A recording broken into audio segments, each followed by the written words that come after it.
بسم اللہ الرحمن الرحیم۔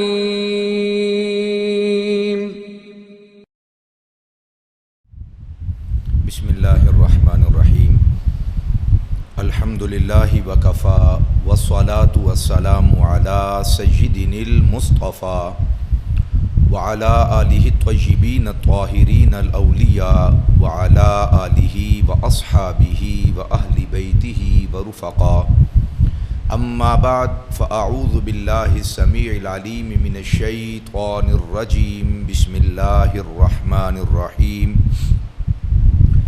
اولئک علیہم صلوات من ربہم ورحمہ واولئک هم المہتدون۔ آمنت باللہ صدق اللہ مولانا العظیم۔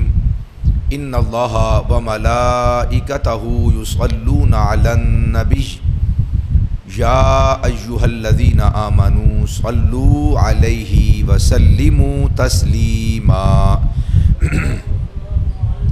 الصلاۃ والسلام علیک یا سیدی یا رسول اللہ، الصلاۃ والسلام علیک یا سیدی یا حبیب اللہ، الصلاۃ والسلام علیک یا سیدی یا شفیع المذنبین، وعلی آلک واصحابک یا سیدی یا رحمۃ للعالمین۔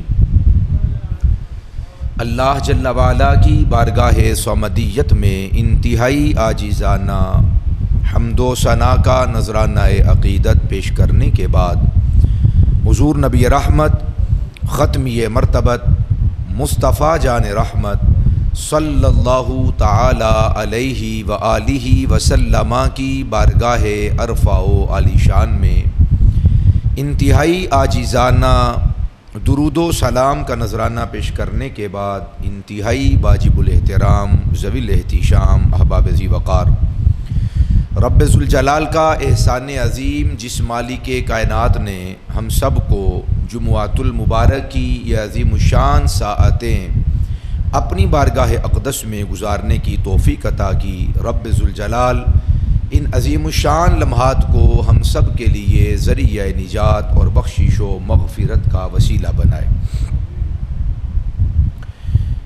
رب ذوالجلال نے آقا کائنات صلی اللہ تعالی علیہ وآلہ وسلم کو وہ اصحاب عطا فرمائے ہیں کہ جن کی مثال روح کائنات میں اولین و آخرین کے اندر نہیں ملتی۔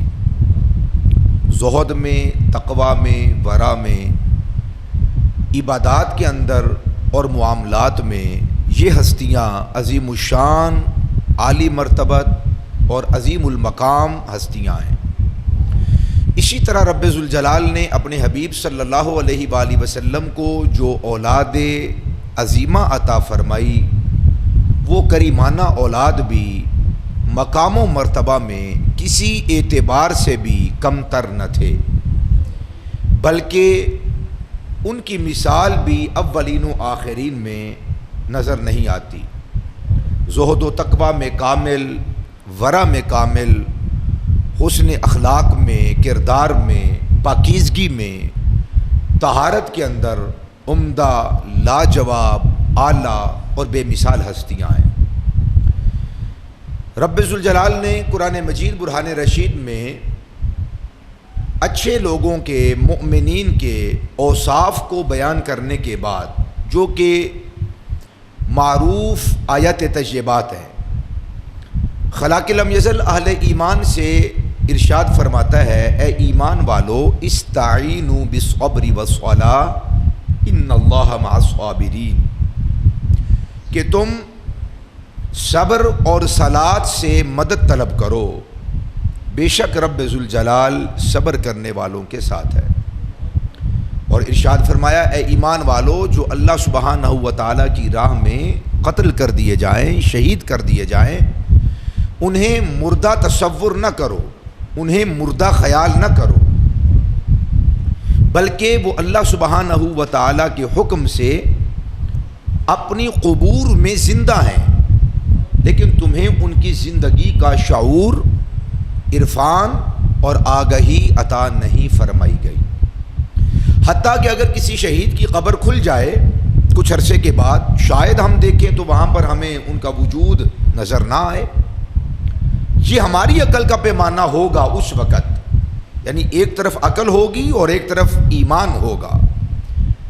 عقل یہ تقاضا کرے گی کہ شہید تھا، اس کی قبر کھل گئی، واضح ہو گئی، اب وہاں پر تو اس کا جسم موجود نہیں ہے، وجود اس کا موجود نہیں ہے، اس کا بدن موجود نہیں ہے۔ عقل کا تقاضا اس وقت ہوگا کہ یہ مر گیا، مٹی میں مل گیا، اس کا معاملہ کلوز ہو گیا، چیپٹر ختم ہے اس کا۔ مگر ایمان اس وقت کہے گا بل احیاء ولکن لا تشعرون، اے دنیا کائنات اور جہاں بھر کی عقل والو، اللہ نے ان کو زندگی عطا فرمائی ہے مگر تمہیں ان کی زندگی کا شعور نہیں دیا گیا، وہ زندہ ہے۔ اور رب ذوالجلال اس کے بعد ارشاد فرماتا ہے کہ جب تم پر مصیبت آ جائے، فرمایا ضرور میں تمہیں آزماؤں گا، ضرور تم پر مصیبت آئے گی۔ اور یہی وجہ ہے کہ انسانوں پر آزمائشیں آتی رہتی ہیں، امتحانات آتے رہتے ہیں، سختیاں آتی رہتی ہیں۔ اس وقت معلوم ہوتا ہے کہ انسان اپنے علم کے اعتبار سے اور اپنے ایمان کے اعتبار سے کتنا کامل و اکمل ہے، یا ابھی بالکل سطحی بنیاد پر ہے۔ اگر شدائد، مصائب اور آفات و بلیات کے آنے پر انسان نوحہ کناہ ہو جائے اور وہ جگہ بجگہ جا کر اپنے مصائب و آلام کی شکایات کرنے والا بن جائے اور ہر ایک کے سامنے اپنے درد کا فسانہ کھول کر بیٹھ جائے اور شکوے اور شکایات شروع کر دیں، تو ابھی اس نے ایمان کی کامل لذات کو حاصل نہیں کیا۔ کامل اگر لذات اس کو مل جاتی تو پھر یہ نوحہ کناہ نہ ہوتا، شکوہ و شکایت اس کی زبان پر نہ آتا، اور آنے والی شدائد اور سختیوں کو یہ جگہ بجگہ بیان نہ کرتا، اپنے دکھڑے نہ لوگوں کو سناتا پھرتا، ہاں اپنے دکھ اور اپنے درد اللہ تبارک و تعالیٰ کی بارگاہ میں پیش کرتا اور اسی سے مدد طلب کرتا اور اپنے ان شدائد پر صبر کرتا۔ یہ ایمان والے کی علامات ہے۔ پھر میں تم کو ضرور آزماؤں گا، کبھی تم پر خوف آئے گا، دشمن کا خوف آئے گا، کبھی مختلف قسم کے تمہیں خوف آئیں گے، مبتلا ہو جاؤ گے تم ان خوفوں کے اندر، پھر میں ضرور تمہیں آزماؤں گا۔ کبھی بھوک تمہارے اوپر ڈال دوں گا، کبھی پیاس تمہارے اوپر ڈال دوں گا، کبھی مال دے کر تم سے واپس لے لوں گا، عہدہ دے کر واپس لے لوں گا، حکومت و سلطنت دے کر تم سے واپس لے لوں گا، شہروں کا مالک بنا کر تمہیں در در کا فقیر بنا دوں گا۔ وَنَقْسٍ مِّنَ الْأَمْوَالِ، میں تم سے مال لے لوں گا، واپس لوں گا تم سے، آسائشیں دے کر، راحتیں دے کر، ان کے بدلے میں تمہیں مصائب و آلام دوں گا۔ اللہ فرماتا ہے میں نے تمہیں ضرور آزمانا ہے، اور زندگی میں یہ ایام ہر ایک بندے پر تقریباً آتے رہتے ہیں۔ کبھی اللہ تعالیٰ صحت دے کر واپس لے لے گا، بینائی دے کر واپس لے لے گا، قوت سماعت دے کر واپس لے لیتا ہے، قوت گویائی دے کر اللہ تعالیٰ واپس لے لیتا ہے، طاقتور، توانا اور عمدہ ترین شجاعت کے باوجود اللہ تعالیٰ ان کے وجود پر راشا طاری کر دیتا ہے، کپکپاہٹ طاری کر دیتا ہے۔ فرمایا میں نے تم کو آزمانا ہے۔ وَنَقْسٍ مِّنَ الْأَمْوَالِ وَالْأَنفُسِ، یہ انفس ہے، مال دے کر، طاقت دے کر، حشمت دے کر، وجاہت دے کر، قدرت دے کر، روب اور دبدبا دے کر میں واپس لے لوں گا تم سے۔ اللہ تعالیٰ انسان کو جوانی دیتا ہے، طاقت دیتا ہے، ہر ایک انسان کا عضو صحیح کام کرتا ہے، بلکہ ایکسٹرا کام کرتا ہے، اور اس کی قوت کے اندر ایکسٹرا بوسٹ ہوتی ہے، ایکسٹرا طاقت ہوتی ہے، توانائی ہوتی ہے عجیب و غریب قسم کی۔ پھر اللہ تعالیٰ ان توانائیوں کو کمزور کرنے لگتا ہے، ان میں ضعف پیدا کر دیتا ہے۔ بہت باریک بین جو ہوتا ہے، باریک سننے والا جو ہوتا ہے اور باریک دیکھنے والا ہوتا ہے، پھر ان کو موٹے موٹے الفاظ نظر نہیں آتے، بلکہ چہرے تک نظر نہیں آتے، دھندلاہٹ ان کی آنکھوں کے سامنے آ جاتی ہے۔ بہت باریک سننے والوں کے کان کام کرنا چھوڑ جاتے ہیں، قوت سماعت میں ضعف آنے لگتا ہے، حتیٰ کہ اللہ معاف فرمائے سماعت بند ہی کر دی جاتی ہے۔ فرمایا میں تمہاری آزمائش کروں گا، ضرور آزمائش کروں گا تمہاری۔ اللہ تعالیٰ صحت دیتا ہے تو کبھی بیماریاں بھی نازل کر دیتا ہے، کسی کو چھوٹی بیماری میں مبتلا کر دیتا ہے، کسی کو بڑی بیماری میں مبتلا کر دیتا ہے۔ اس نے پہلے فرمایا کہ میں نے تم کو ضرور بھی ضرور آزمانا ہے، یعنی کیا مطلب؟ تیار ہو جاؤ۔ پھر اللہ تعالیٰ اولاد دیتا ہے تو اولاد واپس لے لیتا ہے، کبھی اولاد ہوتی موجود مگر اپنے والدین کی نافرمان ہو جاتی ہے، کہا نہیں مانتی، بات نہیں مانتی، اپنے والدین سے طاقتور ہو جاتے ہیں، توانا ہو جاتے ہیں، ماں باپ کے سامنے کھڑے ہونے والے ہو جاتے ہیں۔ اس کے اندر بھی آزمائش ہوتی ہے، یہ بھی آزمائش ہے کہ اولاد حساب مانگنے لگ جاتی ہے، اولاد سامنے کھڑی ہو جاتی ہے، اولاد اپنے والدین ہی کی غلطیوں کو دہرانے لگ جاتی ہے، بیان کرنے لگ جاتی ہے۔ عزت و شرافت کے جھنڈے گاڑنے تھے، یا اپنے ماں باپ کے عزت کی پگڑی کے کلش کو جھکانے والی ہو جاتی ہے۔ یہ بھی اولاد کی کمی ہے، اولاد تو ہے مگر کام کی اولاد نہیں ہے، یہ بھی اللہ تعالیٰ آزماتا ہے۔ فرمایا میں تمہیں ضرور آزماؤں گا۔ یہ اولاد کی کمی کی مختلف صورتیں ہیں، کبھی اللہ اولاد دیتا ہی نہیں ہے، کبھی دیتا ہے تو بیٹیاں ہی دیتا ہے، بیٹے دیتا ہی نہیں ہے، کبھی عطا فرماتا ہے تو بیٹے عطا فرماتا رہتا ہے، بیٹی عطا ہی نہیں فرماتا، کبھی دونوں قسم کی اولاد دیتا ہے،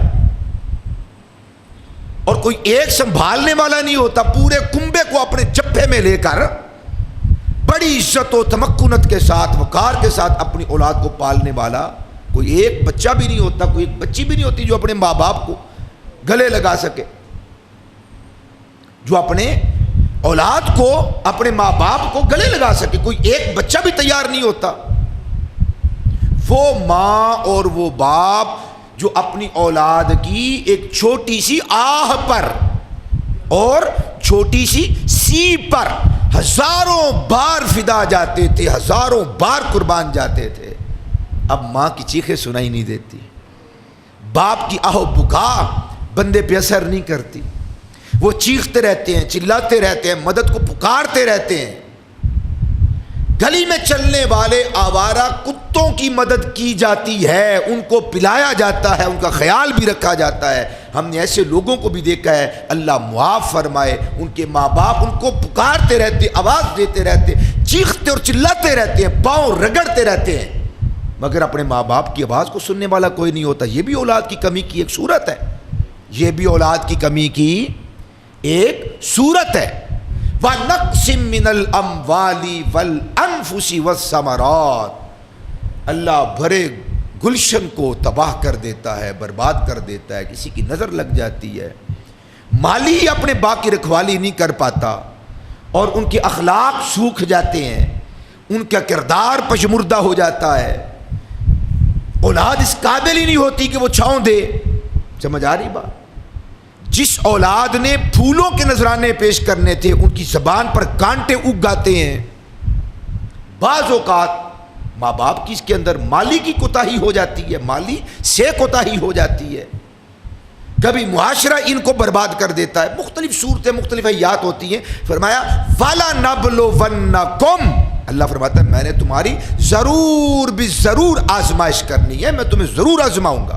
یہ اس کی آزمائشیں ہیں، جو ان سارے آزمائشوں کے جہاں کو عبور کر لیتا ہے اور ان امتحانات کے دریاؤں اور سمندروں کو عبور کر لیتا ہے، اور جو ان آزمائشوں، مصائب و آلام اور شدائد، آفات و بلیات کے پہاڑوں کو سر کر لیتا ہے، صبر سے، شکر سے، اللہ کے ذکر سے، اس کی یاد سے اپنے جہان کو آباد کیے رکھتا ہے۔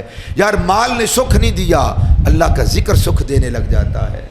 اولاد سکھ نہیں دیتی، چھاؤں نہیں کرتی، اللہ کے ذکر کی چھتری کے نیچے بیٹھ جاتا ہے۔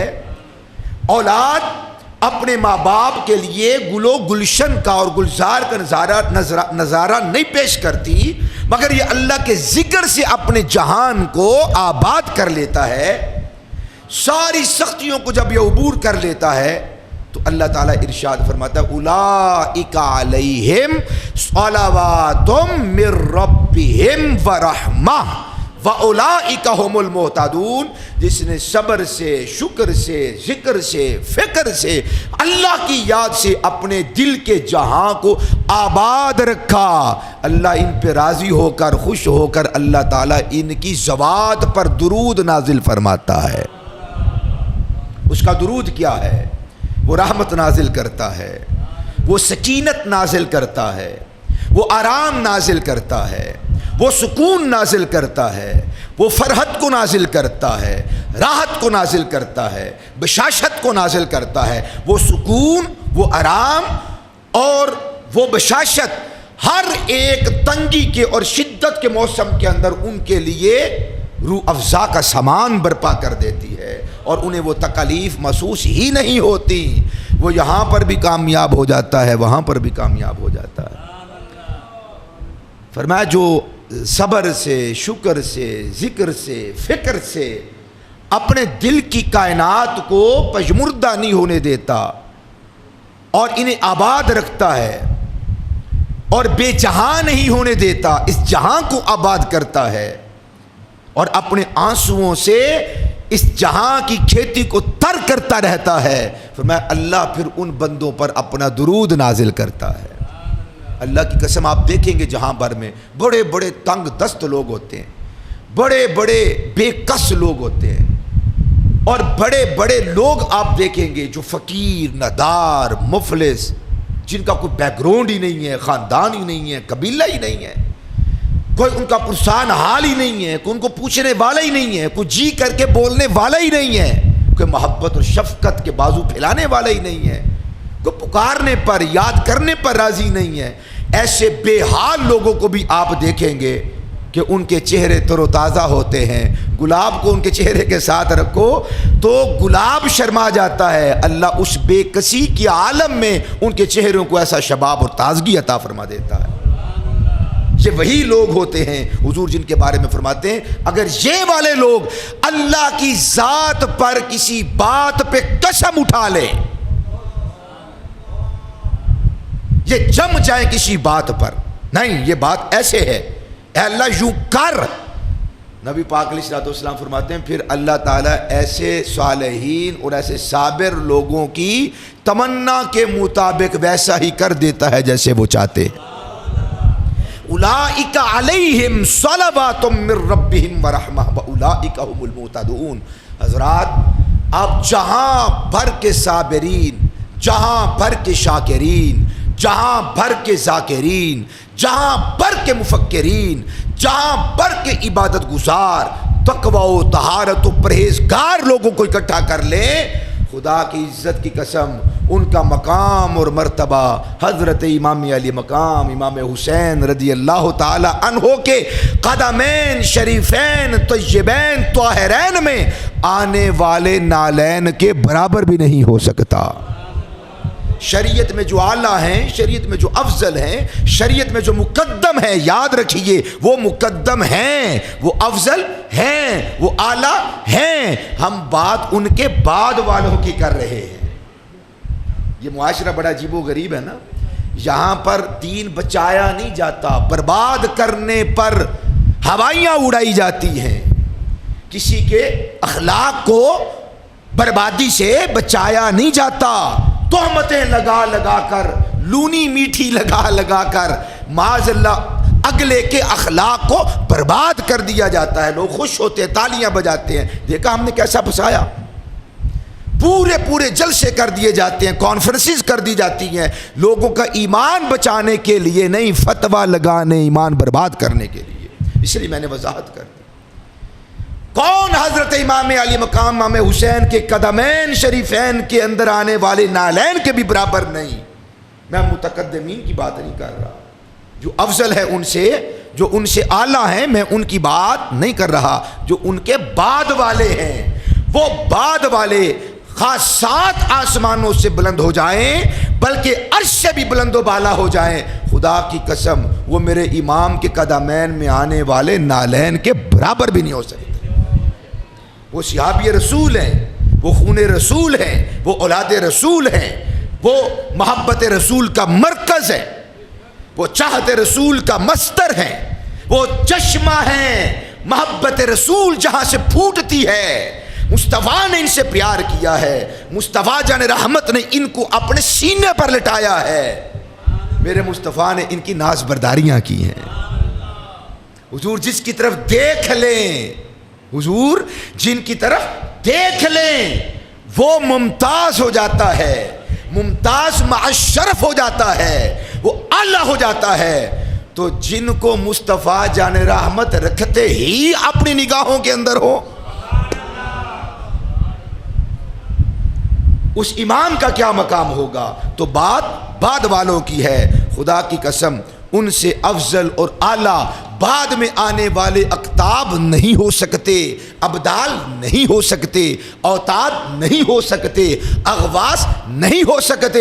یہ سارے کتبوں سے بڑے کتب ہیں، یہ سارے غوثوں سے بڑے غوث ہیں، ان کا جوڑ کہاں پر؟ اللہ اکبر۔ تو جو امتحان ان پر آیا، لوگوں پہ امتحان ایک ایک کر کے آتا ہے، کسی کو کسی صورت میں آزما لیا، کسی کو کسی شکل میں آزما لیا، کسی کا امتحان کسی انداز میں ہو گیا۔ یہاں پر جو امتحان تھا، مسافرت بھی یہاں پر تھی، اجنبیت بھی یہاں پر تھی، خوف بھی یہاں پر تھا، بھوک بھی یہاں پر تھی، پیاس کی شدت بھی یہاں پر تھی، اور اپنے بیٹوں کی شہادت بھی اسی میدان کے اندر تھی، اپنی جان کا نذرانہ بھی یہاں پر تھا۔ خدا کی عزت کی قسم، دشت کرب و بلا میں یزیدی خون کے ساتھ دشت کرب و بلا کو رنگین کر رہے تھے، اور یہ اللہ کے ذکر سے دشت کرب و بلا کو آباد کر رہے تھے۔ ہر امتحان ان پر یکمشت آیا، لوگوں پر ایک ایک کر کے آتا ہے۔ کسی کا بیٹا چلا گیا، کسی کی اولاد چلی گئی، کسی کو مال کا کوئی دھچکا لگ گیا تو بیٹے سہارا دیتے ہیں، بیٹیاں باپ کے پاس بیٹھ جاتی ہیں، بابا پیسے چلے گئے ہیں نا، مال چلا گیا ہے نا، پھر کیا ہوا؟ بیٹیاں دلاسا دیتی ہیں، بیٹے سہارا بن جاتے ہیں، ماں باپ اپنے سینے سے لگا لیتے ہیں، اور وہ ماں اور باپ کی ممتا اور ابوت والی شفقت ہر قسم کے دکھ، مصائب، درد، رنج اور غم کو چوس لیتی ہے، اور شفقت اس دوا، اس دا کی دوا بن جاتی ہے، اس بیماری کے لیے شفا بن جاتی ہے۔ مگر یہاں پر جو امتحان تھے، وہ سارے کے سارے امتحان دشت کرب و بلا میں میرے امام علی مقام اور امام علی مقام کے ہمراہیوں پر آ گئے تھے، مگر وہ ڈٹے رہے، وہ جمے رہے، اللہ کے ذکر سے اپنی کائنات کو آباد کیے رکھا۔ وہ تہے تیغ ہو گئے، اور ظلم کے تیر اور نیزے اور بالوں نے ان کے شفیق سینوں کو زخمی کر دیا، اور استخوان کرم کی ان مخدرات کی بے حرمتی کی گئی، خدا کی عزت کی قسم۔ مگر پھر بھی ان ہستیوں نے رب ذوالجلال کی بارگاہ میں کوئی شکوہ اور شکایت نہیں کیا۔ اگر ایک صابر اس آیت مبارکہ کا مصداق ہے، اولئک علیہم صلوات من ربہم ورحمہ واولئک هم المہتدون، تو خدا کی قسم جہاں بھر کے صابروں سے بڑھ کر اس آیت کی حقدار حضرت امام علی مقام اور ان کا گھرانہ ہے، جن پر ہر طرح کے آفات، بلیات، مصائب ٹوٹ پڑے، مگر چہرے مسکراتے رہے، جہاں بھر کے گلابوں کو شرمندہ کرتے رہے، کبھی کوئی شکوہ نہیں، کوئی شکایت نہیں، کوئی تمنا تک نہیں، کوئی آرزو تک نہیں۔ یہ تقدیر حقیقی تھی جو آ کر رہنی تھی۔ پھر انہوں نے اس مصیبت کے ٹلنے کی بھی دعا نہیں کی، حالانکہ دعا تو عبادت ہے، عبادت کا مغز ہے۔ پروان چڑھایا تھا اس دن کے لیے، اور تیاری مکمل ہو چکی تھی، اس لیے ان کی زبان پر کوئی حرف شکایت نہیں آیا۔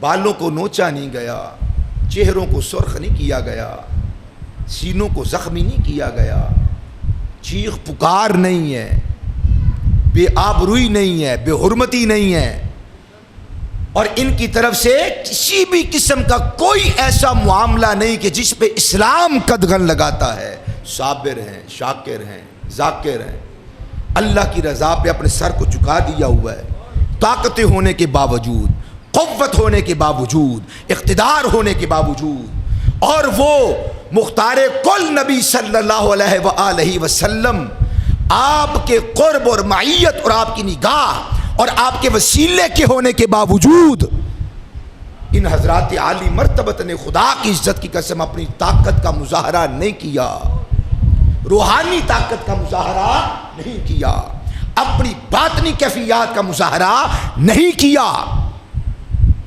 ورنہ ان کے بابا جان تو وہ ہیں جنہوں نے اپنی روحانی طاقت و قوت سے خیبر کا دروازہ ایک ہاتھ سے اکھیڑ دیا تھا اور اس کو ڈھال بنا لیا تھا، جسے 70 صحابہ کرام علیہم رضوان بھی اٹھا نہ سکے، اور ایک صحابی کو 10 مردوں کی طاقت دی گئی، 70 کو 10 سے ضرب دے دو، 70 صحابہ نہ ہلا سکے، حضرت امام کائنات امام علی المرتضیٰ شیر خدا نے اپنے ایک ہاتھ سے اٹھایا اور اس کو اپنی ڈھال بنا لیا۔ امام راضی فرماتے ہیں وہ کون سی طاقت تھی؟ وہ باطنی طاقت تھی، وہ روحانی قوت تھی، یہ روحانی قوت کا استعمال کیا، بس سمانے والوں کو دکھایا دیکھو، ایسا مت سمجھو کہ ہم مجبور ہیں، ہم مجبور نہیں، ہم تو کائنات والوں کے لیے حضور ہیں، ہم تو محترم ہیں، کوئی طاقت کا استعمال نہیں کیا۔ جب بعض لوگوں نے حضرت امام زین العابدین کو واقعہ کربلا کے بعد ہتھ کڑیوں میں بیڑیوں میں جکڑا ہوا دیکھا تو تعصف کا ماحول بنا دیا، افسوس کیا، ہائے ہائے ہائے ہائے، شہزادگان کو قید کر دیا گیا، شہزادہ رسول کو بیڑیاں زنجیریں، ہائے کیسا افسوس کا مقام ہے، کیسے دکھ کی بات۔ جب انہوں نے اپنے دکھ کا اظہار کیا، یوں اپنے ہاتھوں کو جھڑک کر کہا،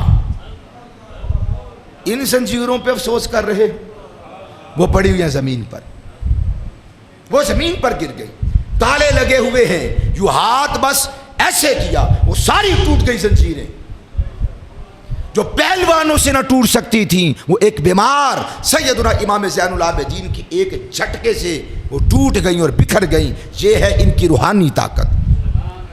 کرب و بلا میں اپنی اس روحانی طاقت کا بھی اظہار نہیں کیا، اپنی باطنی طاقت کا بھی اظہار نہیں کیا، کیوں؟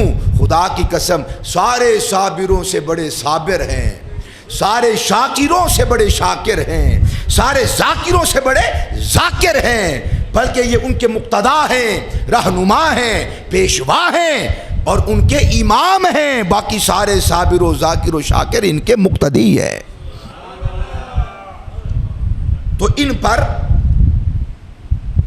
میں یہ سمجھتا ہوں کہ اولا طور پر اللہ تعالیٰ نے اس آیت میں اولئک علیہم صلوات من ربہم ورحمہ واولئک ھم المہتدون، جو صبر کرتا ہے، شکر کرتا ہے، ذکر و فکر سے اپنی کائنات کو آباد رکھتا ہے، صبح قیامت تک جو اس نقش قدم پر میرے امام کے راستے پر چلے، ہر یہ آیت مبارکہ ہر اس بندے کے لیے، ہر اس شخص کے لیے ہے جو صبر کرتا ہے۔ فرمایا اولئک علیہم صلوات من ربہم ورحمہ واولئک ھم المہتدون، جس نے شکوہ نہیں کیا، شکایت نہیں کی، کوئی گالی زبان سے نہیں نکالی، کوئی برا نہیں بولا، کوئی مندہ نہیں بولا، صبر کر گیا، شکر کر گیا، زبان کو تالا لگا لیا، کوئی نوحہ نہیں کیا، کوئی اس نے آسمان سر پہ نہیں اٹھا لیا، کوئی بیہودہ لفظ اپنی زبان سے نہیں نکالا، چپ رہا، سر جھکا لیا، مالک جیسے تو راضی ہے،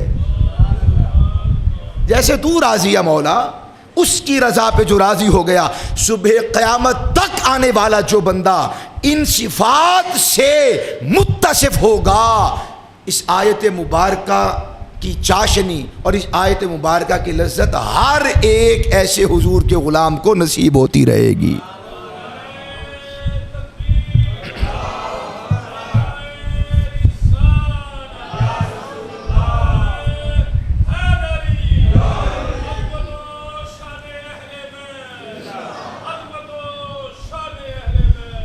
زمین و آسمان ایسے لوگوں سے محبت کرنے لگتے ہیں، روح کائنات کا ذرہ ذرہ ان سے پیار کرنے لگتا ہے، اور جب یہ چلے جائیں تو یہ پھل، یہ پھول، یہ پودے، یہ زمین، یہ کنکر، یہ مسجد کا قلین، اس کا فرش، اس کا پتھر، اس کے در و دیوار، یہ چھت، ایسے اللہ والے کے جانے پر آنسو بہاتے ہیں اور وہ اپنے طور پر نوحہ کناہ ہوتے ہیں. ان پر تو شریعت نہیں نہ لگتی ہے. توجہ کرو، ہمیں کہا چپ ہو جاؤ، صابر ہو جاؤ، سر جھکا لو، مگر ان کی کیفیات کیا ہیں؟ جامع ترمذی شریف کے اندر حدیث شریف موجود ہے. نبی پاک صلی اللہ علیہ وآلہ وسلم نے ارشاد فرمایا، کوئی ایک بھی ایسا مومن نہیں، یعنی ہر ایک مومن کے لیے آسمان میں 2 دروازے ہیں. ہر ایک مومن کے لیے آسمان میں 2 دروازے ہیں، اور ایک دروازہ وہ ہے کہ جہاں سے اس بندے کا رزق اترتا ہے. اس کے اعمال اوپر چڑھتے ہیں ان 2 دروازوں سے، اس کے اعمال اوپر چڑھتے ہیں، اور پھر ایک دروازے سے اس کا رزق نازل ہوتا ہے، اور ایک دروازے سے اس بندے کے لیے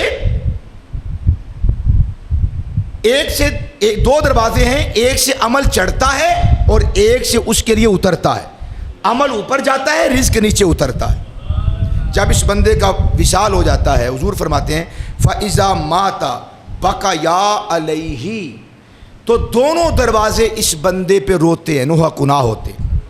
وہ دروازہ کہ جہاں سے اعمال چڑھ کر جاتے تھے، اور وہ دروازہ جہاں سے اس کے لیے رزق اترتا تھا، صحت اترتی تھی، اس کے لیے خیر اترتی تھی، یہ دونوں دروازے اس بندے پہ چیخ و پکار کرتے ہیں.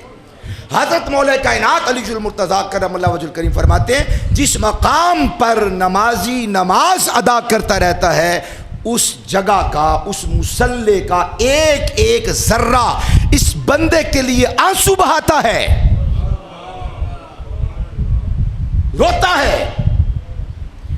جب حضور نے یہ حدیث بیان کی تو آپ نے یہی آیت پڑھی جو میں ابھی پڑھتا ہوں، اور جب حضرت مولا کائنات نے اس روایت کو نقل کیا تو ان بھی یہی آیت پڑھی. کیا؟ فما بکت علیہم السماء والارض وما کانوا منذرین. جب بددیانت آدمی، جب فاسق و فاجر آدمی، جب گناہگار آدمی، جب اللہ کی حدود کو پامال کرنے والا آدمی، جب کافر و مشرک، فاسق و فاجر، اللہ کا نافرمان اور باغی بندے کا وصال ہوتا ہے، فما بکت علیہم السماء والارض، نہ آسمان روتا ہے نہ زمین روتی ہے. اور اس کی تفسیر میں حضور نے فرمایا کافروں کے مرنے پر تو آسمان و زمین نہیں روتے، ہاں جب مومن کا وصال ہو جائے زمین بھی روتی ہے، آسمان بھی روتا ہے. اور بہت ساری روایات میں یہ بات ثابت ہے. کیا؟ بہت سارے چوٹی کے ائمہ نے، محدثین نے، میں بات کر رہا ہوں، محدثین نے اس بات کو نقل کیا کہ جب حضرت مولا کائنات علی المرتضیٰ کرم اللہ وجہ الکریم کے اس حسین خاندان کو دشت کربلا میں ذبح کیا گیا تو امام بخاری تاریخ الکبیر کے اندر اس کو نقل کرتے ہیں. امام ابن ابی حاتم الرازی اپنی کتاب الجرح والتعدیل کے اندر اس کو نقل کرتے ہیں، اور امام ابن حبان اپنی کتاب الثقات میں نقل کرتے ہیں. لا تعداد کتابوں میں یہ بات موجود ہے. ابو ابراہیم سلیم القاص فرماتے ہیں، کہتے ہیں جب حضرت امام علی مقام کو شہید کر دیا گیا اور ان کی شہادت کے بعد مطرنا ایامن او یوما، راوی کہتا ہے کہ آپ نے فرمایا کہ کئی دن تک ہم پر بارش برستی رہی، یا راوی نے کہا کہ ایک دن ہم پر بارش برستی رہی. مطرنا ایامن او یوما قتل الحسین، جب حضرت امام حسین کو شہید کیا گیا ایک دن یا کئی دن مسلسل ہم پر بارش برستی رہی. پوچھا کس چیز کی بارش برستی رہی؟ پانی کی؟ کہا نہیں پانی کی نہیں، دمن، خون برستا رہا. آسمان کا گویا کہ کلیجہ پھٹ گیا، انسانوں کو خبر تک نہ ہوئی کہ ہم کیا ظلم کر رہے ہیں. آسمان کا گویا کہ کلیجہ پھٹ گیا اور کئی روز تک وہاں سے خون کی بارش برستی رہی. چوٹی کے محدثین نے اپنی اپنی کتابوں میں اس بات کو نقل کیا، حتیٰ کہ امام بخاری نے تاریخ الکبیر کے اندر اس کو نقل کیا. اسی طرح امام ابو الفرج عبد الرحمن ابن الجوزی اپنی کتاب التبصرہ کے اندر فرماتے ہیں حضرت امام ہلال بن ذکوان رحمۃ اللہ تعالی علیہ سے نقل کرتے ہیں، آپ فرماتے ہیں لما قتل الحسین، جب حضرت امام علی مقام امام حسین کو شہید کر دیا گیا، مطرنا مطرن، ہم پر بارش برسنے لگی، باقیہ اثرہ فی ثیابنا مثل الدم، کہتے ہیں وہ پانی نہیں تھا، خون کے جیسی کوئی چیز تھی، خون کے جیسی کوئی چیز تھی۔ ظاہر خون جو ہوتا ہے وہ تو کسی حیوان سے، کسی جاندار کا جسم پھٹے تو وہاں سے خون نکلنا ہے نا، آسمان کی اپنی کیفیات ہے۔ تو حضرت ہلال بن ذکوان نے بڑے احتیاط والے جملے بولے، جس کو اور لوگوں نے خون سے تعبیر کیا، انہوں نے ذرا احتیاط کی، کہتے ہیں کہ مثل الدم، خون کے جیسی آسمان سے ہم پر بارش برستی رہی، اور جب وہ ہمارے گھروں پر، در و دیوار پر، ہمارے فرش پر، ہمارے کپڑوں پر جب وہ بارش برسی، باقی یا اثرہ فی ثیابنا، ہمارے لباس یا جہاں جہاں پر بھی وہ بارش برسی، کئی روز تک اس کی سرخی، اور کئی روز تک اس کا رنگ، اور کئی روز تک اس کا اثر ہمارے وجود پر باقی رہا، جو ہمیں حضرت امام علی مقام امام حسین کی شہادت کو یاد کراتا رہا۔ آسمان سے خون کی بارش برسی، اور اب حال یہ ہوا ہے چونکہ علماء میں رہتے ہیں، علماء کی باتیں سنتے رہتے ہیں، علماء کو پڑھتے رہتے ہیں، علماء کو دیکھتے رہتے ہیں، ان سے ملاقات کرتے رہتے ہیں، بالمشافہ ملاقات ہوتی ہے، بڑے عجیب حالات ہو رہے ہیں۔ اب 1445 ہجری نے کروٹ لے لی ہے کہ انسان، یہ جو علم ہے نا، علم یہ نور ہے، ہر طرح کی ظلمات کو، ہر طرح کی طریقیوں کے پردوں کو چاک کر دیتا ہے، حق واضح کرتا ہے، احقاق حق ہو جاتا ہے، ابطال باطل ہو جاتا ہے، حق واضح ہو جاتا ہے، نکھر جاتا ہے، اور جہاں جہاں پر باطل کیفیات ہوتی ہیں، باطل اشیاء ہوتی ہیں، یہ علم ان باطل چیزوں تک پہنچا کر پردے ہٹا کر واضح کر دیتا ہے کہ یہ چیز باطل ہے۔ اس لیے کہا کہ العلم نورن، یہ علم نور ہے، ہر طرح کی تاریکی کے پردوں کو چاک کر دیتا ہے۔ مگر وہیں پہ صوفیاء نے یہ بات بھی لکھی ہے، العلم حجاب، علم بہت بڑا حجاب بھی ہے، العلم ہوا حجاب الاکبر، یہ حجاب اکبر ہے۔ علم انسان کو معرفت دیتا ہے، علم انسان کو معرفت کے آسمانوں اور بلندیوں سے اٹھا کر تاریکیوں کی وادیوں میں، ظلمات کے اندر پٹک دیتا ہے، اور ایسا جکڑتا ہے اپنی دل کے اندر کہ پھر وہ اٹھنے نہیں دیتا، نکلنے نہیں دیتا۔ اب تحقیق اور علم کا، شعور اور آگہی کا دور ہے، یہ صدی علم کی صدی ہے، شعور کی صدی ہے، پرکھنے کی صدی ہے۔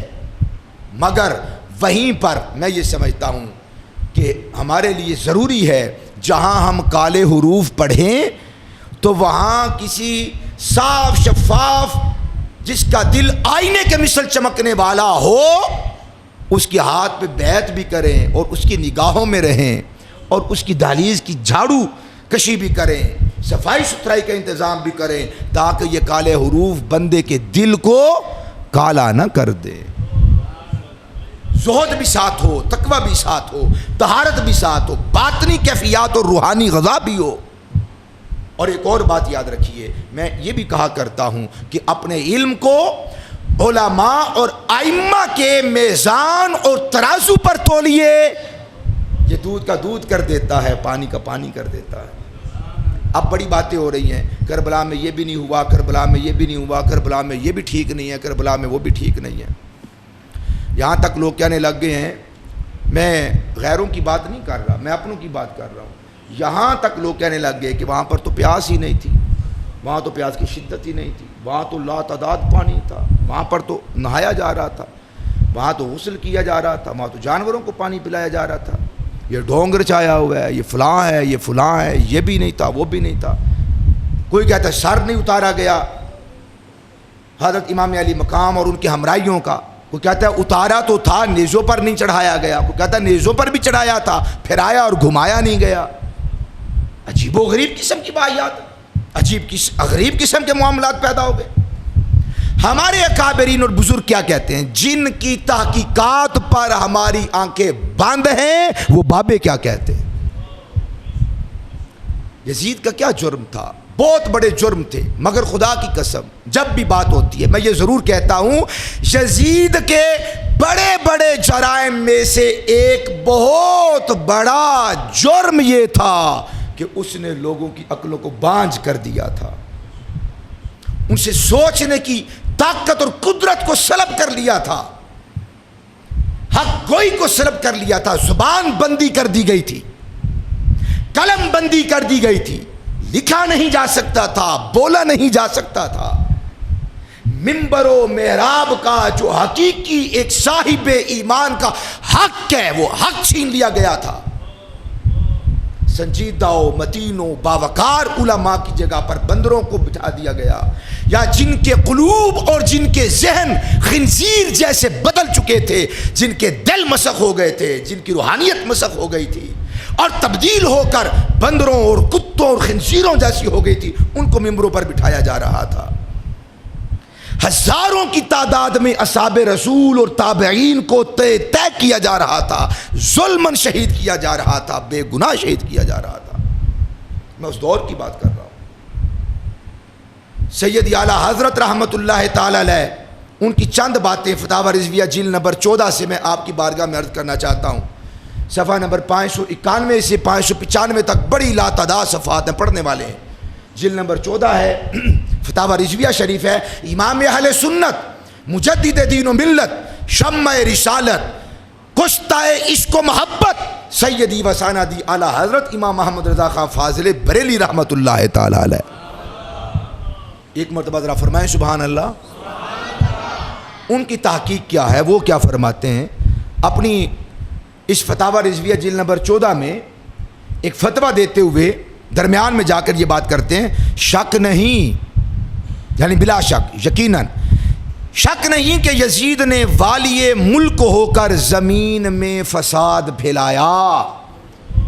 یہ ان لوگوں کے منہ پر زوردار تمانچہ ہے جو آج بھی یزید جیسے فاسقو، فاجرو، لعینو، خبیث انسان کو، خبیث الفطرت، جس کی فطرت میں خباثت، جس کی فطرت میں گندگی تھی، حتیٰ کہ یہ لوگ تو اپنا باپ اور اپنا ابو جی بنانے پر تلے ہوئے ہیں۔ اعلیٰ حضرت فرماتے ہیں شک نہیں کہ یزید نے والی ملک ہو کر زمین میں فساد پھیلایا، پہلی بات۔ اور دوسرے لوگوں کو جواب دیا، نہیں جی وہ یزید تو بے گناہ ہے، وہ تو وقت کا امام ہے، وہ تو لوگوں کو بڑا کھلاتا تھا، پلاتا تھا، بڑا اچھا تھا، بڑے اوصاف اس کے عمدہ تھے۔ دوسری بات حضرت اعلیٰ حضرت نے نقل فرمائی، فرماتے ہیں حرمین طیبین و خود کعبہ معظمہ، صرف مکہ و مدینہ کے ارد گرد کے محلوں، دیہاتوں اور قصبوں میں ہی اس نے بے غیرتی نہیں کی۔ کہتے ہیں حرمین طیبین و خود کعبہ معظمہ و روضہ طیبہ کی سخت بے حرمتیاں کی۔ کیا بے حرمتیاں کی؟ کعبہ معظمہ پر پتھر پھینکے، غلاف شریف پھاڑا اور جلایا، اور مسجد نبوی کی کیا توہین کی؟ مسجد کریم میں گھوڑے باندھے، ان کی لید اور پیشاب منبر اطہر پر پڑے، معاذ اللہ۔ بے شک جناب، نہیں وہ ایسا کچھ ہوا نہیں تھا، گھوڑے نہیں باندھے گئے تھے، کوئی ایسا معاملہ نہیں ہوا، کوئی تالا نہیں لگا، کوئی کنڈی نہیں لگی، اذانیں ہوتی رہیں، مسجد آباد رہی، نمازی نماز پڑھتے رہے۔ ڈوب مرنا چاہیے خدا کی عزت کی قسم، ایسے شرابی، زانی، کبابی، بدکار، فاسق و فاجر، گناہگار، اس کا دفاع کر رہے ہو جس کا دفاع خدا کی عزت کی قسم اس کے بیٹوں نے اور اس کے گھر والوں نے نہ کیا۔ اس خبیث الفطرت آدمی کی 3 دن تک لاش اس کے گھر میں پڑی رہی، کوئی اس کو دفنانے والا نہیں تھا۔ پھر اپنی عزت کو برقرار رکھنے کے لیے اس کا لاشا اٹھایا گیا، اور لوگوں کو حکومتی جبر کرتے ہوئے آنکھیں نکال کر اس جنازے کے ساتھ شریک کیا گیا. یہ نہ دیکھا کہ جنازے میں لوگوں کو کیسے لایا گیا، بس یہ دیکھا کہ تعداد بہت بڑی تھی. جو جنازے میں شریک نہ ہوا ان پر کیا ظلم ڈھایا گیا یہ نہ دیکھا، ان کا جینا کیسے دوبھر کر دیا گیا، برباد کر دیا ان کے خاندان کو، ان کی زندگی کو، یہ نہ دیکھا. اعلیٰ حضرت فرماتے ہیں مسجد کریم میں معاذ اللہ گھوڑے باندھے، ان کی لید اور پیشاب معاذ اللہ منبر اطہر پر پڑے.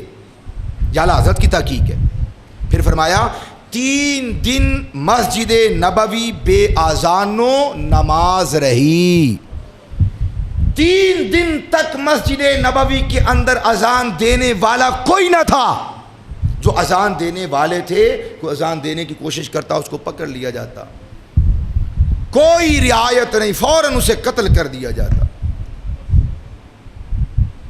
3 دن تک مسجد نبوی کے ساتھ یہ ظلم کیا اس یزید نے. اور ان کے موصوف اور ان کے ممدوح کے اور کارنامے دیکھیے.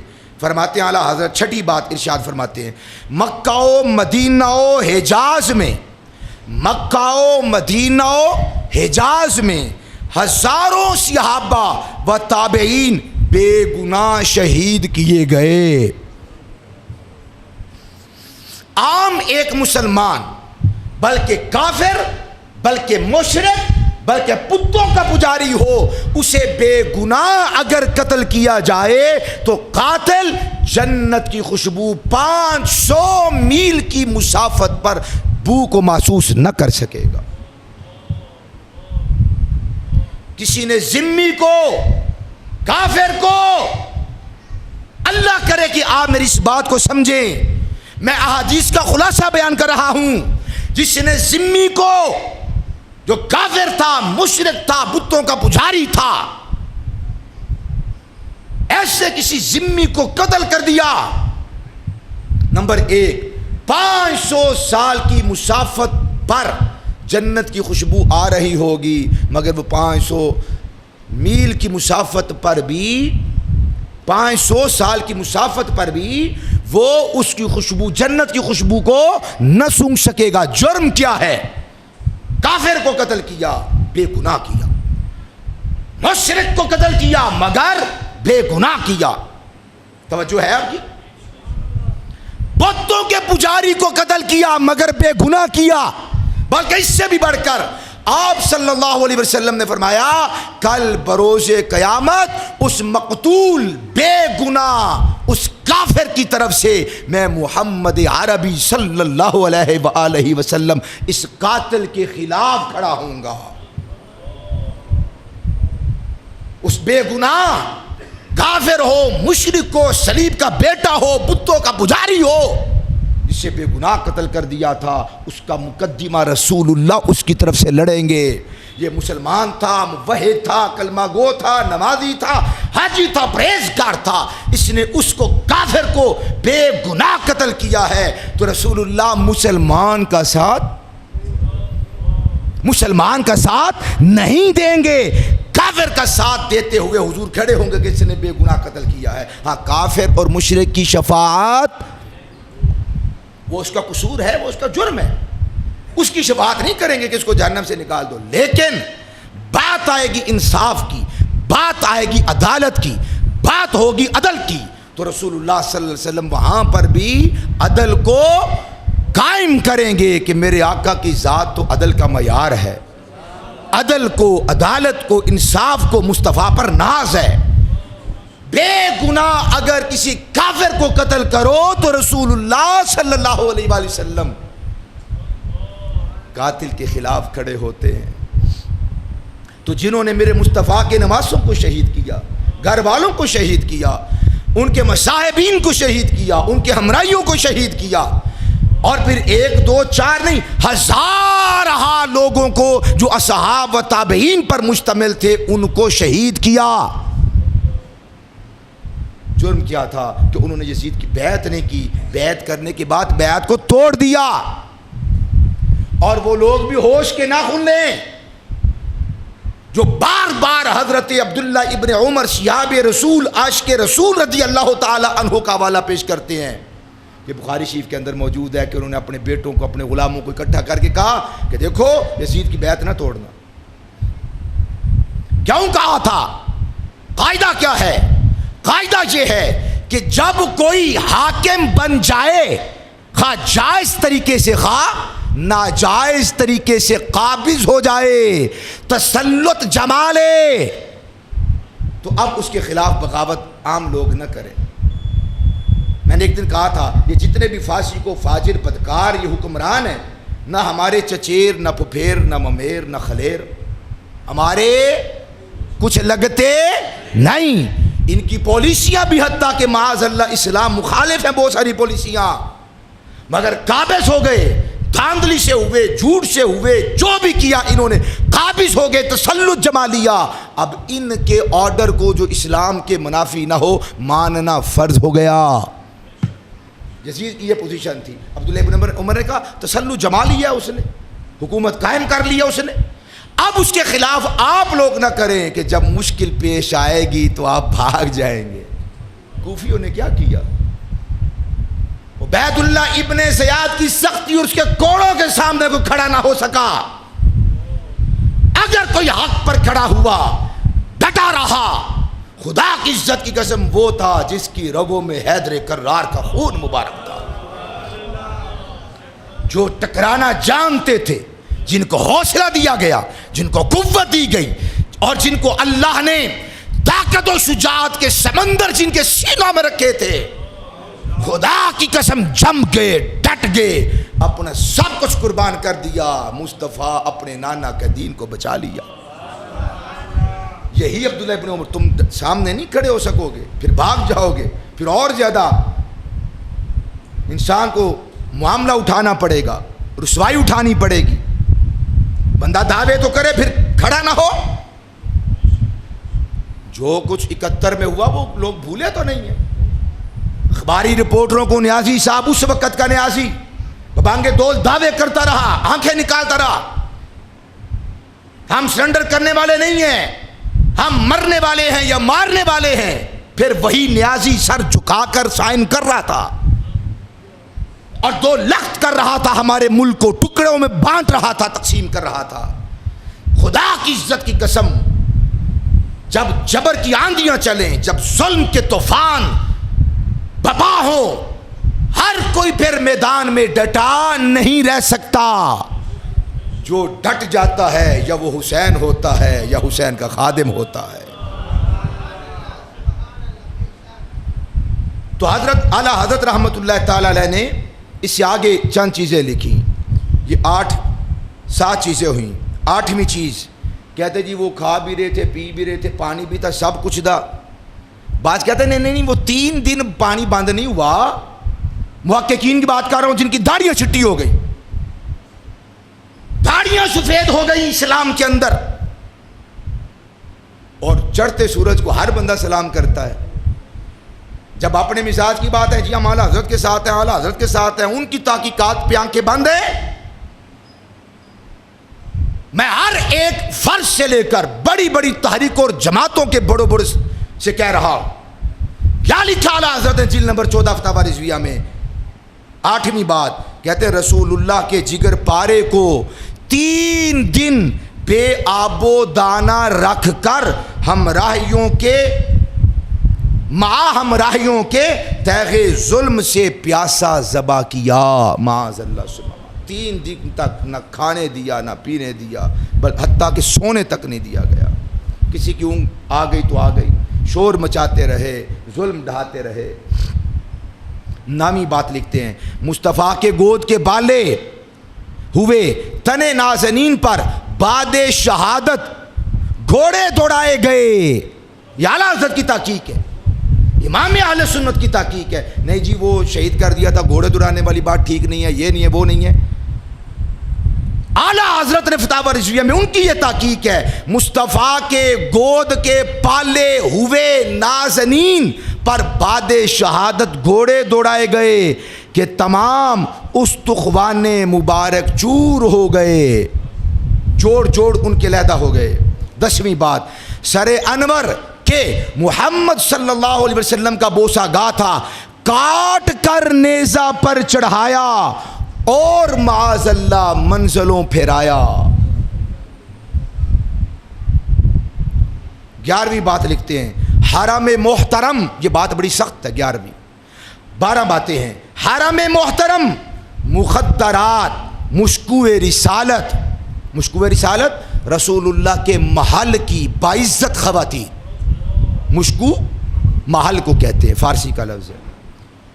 حرم محترم، مخدرات، مشکو رسالت، رسول اللہ کے محل کی خواتین کو قید کیا گیا اور بے حرمتی کے ساتھ اس خبیث کے دربار میں لائے گئے۔ 12ویں بات، ملعون ہے وہ جو ان ملعون حرکات کو فسق و فجور نہ جانے۔ امام علی مقام کی بات آئے تو بندہ تحقیقات کو نہ جانے کس کو، یار ہم سے علمی خطا ہو سکتی ہے، غلطی ہو سکتی ہے، ڈٹنا انسانیت نہیں ہے، ضد انسانیت نہیں ہے۔ جو مظالم ہوئے، خدا کی عزت کی قسم کروڑوں پردے بھی ڈال لو، بے گناہ اگر کسی شخص کو قتل کیا جائے، بندہ ماڑا ہو، کمزور ہو، ناتواں ہو، کوئی بیک گراؤنڈ نہ ہو، خدا کی قسم خون کی خوشبو ہے، یہ چھپ نہیں سکتی، یہ ایسا رنگ ہے جو کبھی نہ کبھی ظاہر ہو کر ہی رہتا ہے۔ ہزاروں پردے ڈالیے، اپنی پگڑیوں کے پردے ڈالو، اپنی قبائیں اتار کر پردے ڈالو، خون حسین ہے، رنگ تو لے کر آئے گا، خدا کی قسم یہ نہیں چھپ سکتا۔ یہ ظلم، یہ ستم اور بہت ساری باتیں ہیں، ہم ان کو بیان نہیں کر سکتے، مگر بالکل ہی بیان نہ کریں اور چادر تطہیر میں ان کو چھپا کر بھی بیان نہ کریں، پھر تو یزیدیت دندناتی پھرے گی، عام ہو جائے گی۔ بہت سارے لوگ کہتے ہیں یار یہ کیا ضرورت تھی بیان کرنے کی، ضرورت ہے، ہاں ضرورت ہے۔ آپ یا میرے ساتھ کوئی ظلم ہو، زیادتی ہو، پنجابی میں کہنے لگا ہوں، ہمارا باغا دیکھو آسمانوں تک جاتا ہے، چیختے ہو، چلاتے ہو، عدالت کے دروازوں کو کٹکھٹاتے ہو، چودھریوں کے قدموں میں بھی تمہیں بیٹھنا پڑے تو اپنے حقوق کے لیے بیٹھتے ہو۔ حسین کی بات آئے تو کوئی کھڑے ہونے کے لیے تیار نہ ہو، یہ نہیں ہو سکتا۔ حضرات، یہ وہ اہل بیت اطہار ہیں جن پر کل بھی میرے رب کا درود اور سلام نازل ہو رہا تھا، جن پر آج بھی درود و سلام نازل ہو رہا۔ اس محبت کو کم نہ ہونے دینا۔ ہمارے اکابرین کی تحقیقات ہیں کہ جس دل کے اندر اس خانوادے کی محبت کی لو ختم ہو جائے، وہ دائرہ اسلام سے خارج ہو جاتا۔ یہ عدم محبت انسان کو کفر کی وادیوں تک لے جاتی ہے۔